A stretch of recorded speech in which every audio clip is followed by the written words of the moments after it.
Tip cups to the ceiling if you sick and feeling ripped off. I let my fist off, get lit and lift off. Raise your hands if you with me and you pissed off. I'm standing on the corner of 6th Street. I'm running out of time for this week. My head's pounding, stomach shaking. It's worth it, the hunger makes it. Sonic Adventure 2. This will surprise some people that this was the game that I put on a top 10 list, but because a lot of people kind of shit on this game when they go back and think about it, but I love this game. I love coming back to it and picking it up every now and again. There's just so many things that I find fun about it. The graphics weren't anything crazy special, but I thought they were all very fluid. Like, all the graphics did what they were supposed to do. I thought it was fun that this was the first time I encountered Sonic voice acted in a game setting. I thought the music was a lot of fun too. Yeah, you start the game with this weird snowboarding-esque level. Yeah, this was the first 3D Sonic game I played. I played this before I ever played Sonic Adventure DX. Oh, man.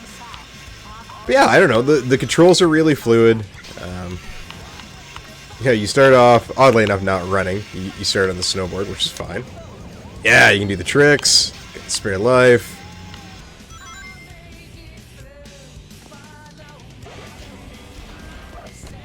Ooh. You do homing attacks. Obviously, this is familiar for anyone who's familiar with newer Sonic games. Yeah, and now obviously as I've gotten older, the music's gotten a lot lamer, but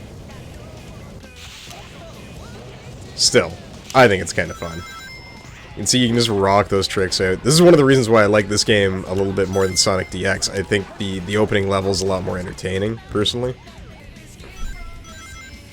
I don't know, I feel like you definitely felt like you were going faster in this game than in Sonic Adventure DX, at least in my opinion. Those little animals are creatures that you can give to your chows, as they're called. These little animals that you can train. I think that's the other thing that really grabbed me with this game. I love stuff like Pokemon, so having little monsters that you can train and change their physical appearance by giving them animals you collected in level. For some reason, that really appealed to me. Yeah, so like I say, not dissimilar to the end of the Sonic DX level, you have this truck level. I think the difference is this control is a little bit better. It's a little more intense feeling. Even though you're wondering why they're driving a transport at the side of, like, an entire city street. Yeah, it's funny. The overall graphics are less polished than Sonic DX, but like, DX is by far the better looking game, but Adventure 2 I definitely feel plays better. I think the controls are a lot better. I think the everything about it I think is better, personally. So as you can see, we've unlocked the Chow Garden. Like I was talking about, all the little animals and all those energy cores I just spat out, we give these eggs into a little cow. Look at him. Look at the little fella. And if I do things like give him a raccoon, he'll take on some raccoon-like characteristics. If I give him a skunk, he will take on some of the skunk characteristics. And you'll notice he gets different stats from that. Power, etc., blah, blah, blah, blah, blah. I prefer you having those claws. And similarly, if we give him the cores, he also gets special stats out of that. So that's where replay value comes from this game. That's how they got you with that. It's not just the ranking. You can't, not just striving for A ranks.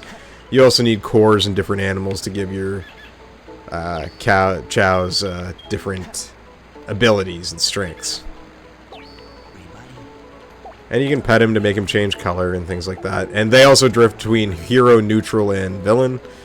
Or dark, I should say. You can feed them. They're fun, I have to say. That was a part of the game that really sucked me in hard. So yeah, obviously your cinematics aren't as polishedly animated, but I think they have a cleaner motion to them. I think the way they're animated is better, even if the textures and everything and models aren't as good. And that's why I choose Adventure 2 over Adventure most of the time. In pretty much all categories. This is where I got introduced to Shadow the Hedgehog. I think this is what introduced Shadow. Who is, although arguably designed to try to be cooler than Sonic, he is a very cool character.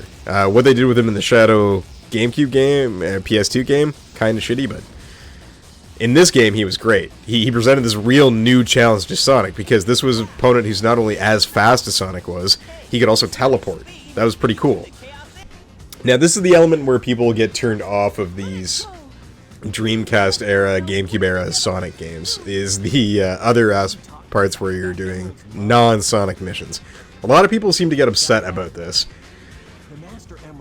I will agree, this particular part of it, the Knuckles Emerald finding, not a best part of it. So, I mean, the thing I will say about the Knuckles levels is you feel like you are Knuckles. You have so much control over his abilities. Yeah, like his gliding abilities, like everything feels right about him. Climbing. Yeah, this is definitely part of the frustration, for sure. Like, the radar is kind of garbage. Yeah, this is the other disadvantage. You could be near one.